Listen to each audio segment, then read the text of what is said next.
Hypothyroid एक ऐसी बीमारी है जो कि धीरे धीरे होती है और कितने ही लोग हैं जिनको पता ही नहीं चलता, क्योंकि जो प्रारंभिक अवस्था के अंदर जो बीमारी के लक्षण होते हैं वो बहुत साधारण होते हैं। आपको थकान आने लग जाएगी, थोड़ी सी थोड़ा हल्का काम करते हैं आपको लगता है थोड़ा आराम करें। कभी कभी बाल हैं वो थोड़े ज़्यादा झड़ने लग जाते हैं या बाल पतले पड़ने लग जाते हैं।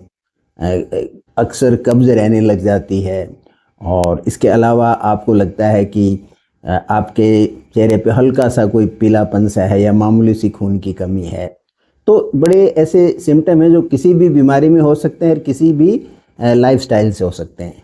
तो यूजुअली जो इस तरह के सिम्टम होते हैं हाइपोथायराइड के, जिसमें थायराइड ग्रंथि कम ऊर्जा बनाती है, उसके हार्मोन्स कम हो जाते हैं, तो डायग्नोसिस जल्दी होती नहीं है। और इसके लिए मेरा ये प्रयास रहेगा कि हम हाइपोथायराइड जो कि करोड़ों लोगों को प्रभावित करती है उसके बारे में हमें थोड़ी जागरूकता हो और इसके जो प्रारंभिक लक्षण और जो आगे के गंभीर लक्षण हैं इनके बारे में हम थोड़ा जानें ताकि हम इसको बेहतर मैनेज कर सकें। तो जो प्रारंभिक लक्षण होते हैं वो तो जैसे मैंने बताया, थकान है एक जैसे थोड़ा वज़न बढ़ने लग जाता है खाने के प्रोपोर्शन के अंदर। इसके अलावा आपको ठंड थोड़ी ज़्यादा लगती है कंपैरेटिवली नॉर्मल आदमी से। हल्की सी गर्मी में भी आपको हल्की सी ठंड लगती रहती है, कब्ज हो जाती है और मूड थोड़ा आपका ऐसे रहता है कि जैसे अच्छा सा नहीं लग रहा है, कुछ उत्साह की कमी सी रहती है। थोड़ा याददाश्त है वो कमज़ोर सी पड़ने लग जाती है, बहुत ज़्यादा नहीं, हल्की सी। और आपको जो कंसंट्रेट करने का जो पावर है वो थोड़ा आपको लग रहा है कि थोड़ा आपका कम होगा। महिलाओं में जो उनका जो मेंस्ट्रुअल साइकिल है वो थोड़ा डिस्टर्ब हो जाता है।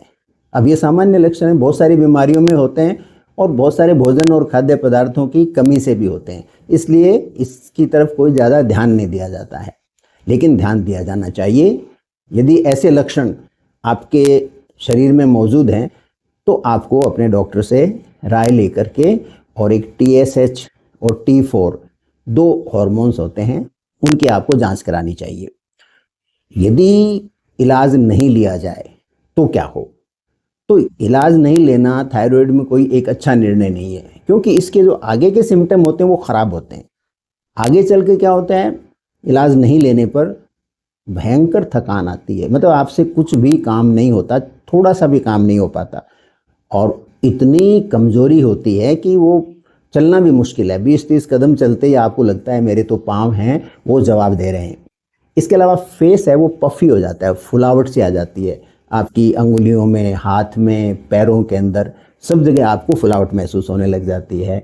आपकी आवाज़ है ये मोटी और भर्राई सी हो जाती है और कई बार तो आप कुछ बोल रहे हो ना, वो आपकी जीभ घूमती नहीं है तो आपकी बात को सामने वाला समझ भी नहीं पाता है। बाल बिल्कुल उड़ सकते हैं या बिल्कुल पतले पड़ सकते हैं अचानक तेज़ी से, ऐसा होता है। आपकी चमड़ी है वो मोटी सी लगने लग जाती है, उसमें एक पीलापन नज़र आने लग जाता है।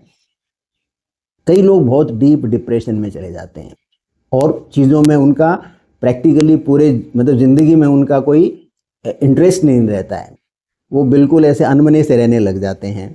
और इसके अलावा पुरुषों और महिलाओं दोनों में ही फर्टिलिटी का इश्यू हो सकता है, इनफर्टिलिटी हो सकता है या महिलाओं के अंदर अबॉर्शन हो सकता है, फ्रीक्वेंट हो जाए, ये स्ट्रॉन्ग पॉसिबिलिटी है। इसलिए आपने देखा होगा कि हर प्रेग्नेंट महिला के थायराइड हार्मोन की लंबे समय से आजकल हम जांच कराते हैं।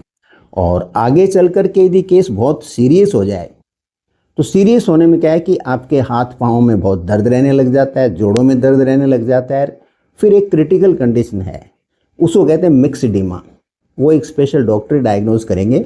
लेकिन मिक्सडीमा क्या है कि मेडिकल इमरजेंसी है, उसमें आपका तुरंत इलाज लेना पड़ता है, अदरवाइज़ वो जीवन के लिए घातक हो सकती है। क्योंकि आपका हार्ट रेट है, वैसे भी आपका हाइपोथायराइड में हार्ट रेट होती है, जो आपकी नब्ज़ की गति होती है वो काफ़ी कम हो जाती है नॉर्मल की तुलना में, और मिक्सडीमा में तो हार्ट बहुत ही स्लो हो सकता है।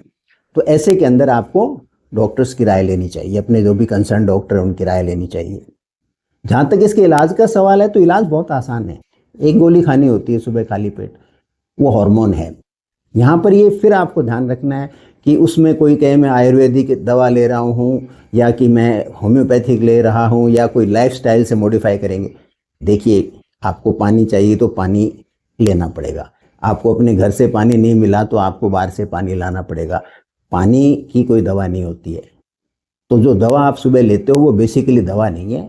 जो हार्मोन आपके शरीर में नहीं बन रहा है वो आप बाहर से ले रहे हो, तो वो दवा नहीं है, वो हार्मोन है, वो रिप्लेसमेंट थेरेपी है। इस बात को आप अच्छी तरह से ध्यान रखें और इन सिम्टम्स को थोड़ा ध्यान में रखें और अर्ली डायग्नोस कराने की कोशिश करें।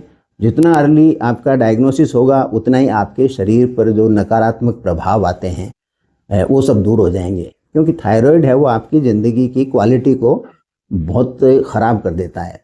उत्साह बिल्कुल ज़िंदगी में रहता नहीं है और आपके लाइफ के जो भी प्रोग्रेस करने के अवसर होते हैं वो आपके हाथ से निकल जाते हैं। इसलिए इस पॉडकास्ट का मकसद यही है, अवेयरनेस थोड़ा फैलाना, सो दैट आप अर्ली स्टेज पे एक तो जागरूक रहो और दूसरा डायग्नोसिस होने के बाद में आप दवा लेने में हिचकिचाओ नहीं। दवा बंद नहीं करनी चाहिए थायराइड की कभी भी।